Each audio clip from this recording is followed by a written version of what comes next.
Today, I announce a new plan to explore space and extend a human presence across our solar system. We will begin the effort quickly, using existing programs and personnel. We'll make steady progress, one mission, one voyage, one landing at a time. Aware of the fact that no human has ever ventured upward into space more than 386 miles, Bush has set goals to explore farther and farther out into space.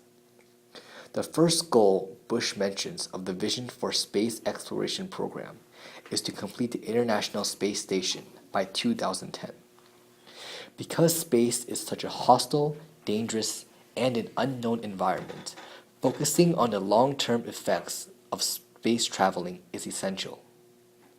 According to Bush, research on board the station will allow scientists to understand and overcome the obstacles that limit exploration. The second goal is to develop a new spacecraft, the Crew Exploration Vehicle, by 2008, and to conduct its first mission by 2014. The main purpose of the spacecraft will be to allow astronauts to go beyond our orbit and to other worlds. The last goal is to be able to return to the moon by 2020. Bush claims that doing things on the moon, such as lifting heavy spacecraft, will be far less expensive since there's less gravity, thus using less energy. The moon can also provide many resources, such as its soil, which may be processed into rocket fuel. Although the program brings upon great risks and a great deal of money, Bush believes that it's time for America to take the next steps in exploration. Tonight, so many victims of the hurricane and the flood are far from home and friends and familiar things. You need to know that our whole nation cares about you, and in the journey ahead you are not alone. To all who carry a burden of loss, I extend the deepest sympathy of our country. To every person who has served and sacrificed in this emergency, I offer the gratitude of our country. And tonight, I also offer this pledge of the American people. Throughout the area hit by the hurricane, we will do what it takes. We will stay as long as it takes to help the citizens rebuild their communities and their lives. And all who question the future of the Crescent City need to know there is no way to imagine America without New Orleans, and this great city will rise again. Hurricane Katrina struck the country with a brutal force, leaving despair, deaths, and no hope for many citizens of the country. George Bush later addressed the country, attempting to raise hope. In his speech, he says, "To all who carry a burden of loss, I extend the deepest sympathy of our country," in which he uses the phrase, "our country." Bush knew how to comfort American citizens that yearned for it from his prior experience after 9/11. He promised that they would not get away with this. And now he is promising that we will support those who were impacted, and he will eventually carry out with his promises.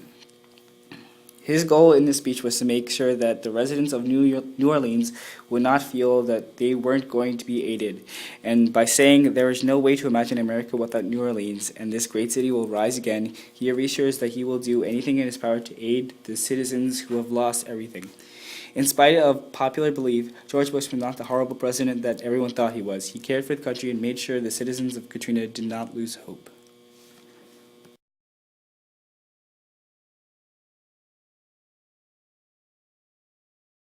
Americans have many questions tonight. Americans are asking, who attacked our country? The evidence we have gathered all points to a collection of loosely affiliated terrorist organizations known as the Al-Qaeda. There are some of the murderers indicted for bombing American embassies in Tanzania and Kenya and responsible for bombing the USS Cole. Al-Qaeda is to terror what the mafia is to crime, but its goal is not making money. Its goal is remarking the world and imposing radical beliefs on people everywhere.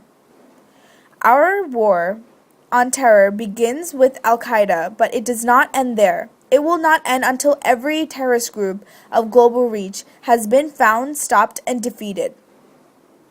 September 11, 2001 was one of the most catastrophic events that the United States has ever faced.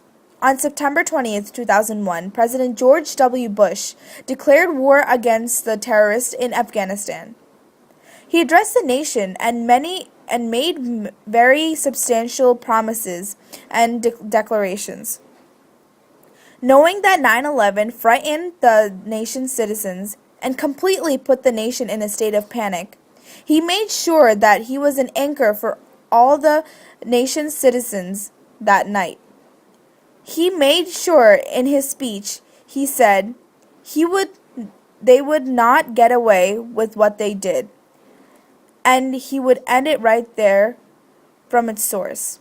He said what many Americans wanted to hear, which is fulfilled with his goal as a president. Not only did he act like a president, but he acted like a reassuring guide that people look for when they're lost. His actions that night calmed the nation's panic and promised that America, the unified nation, would not let perpetrators go without repercussions and reprimand.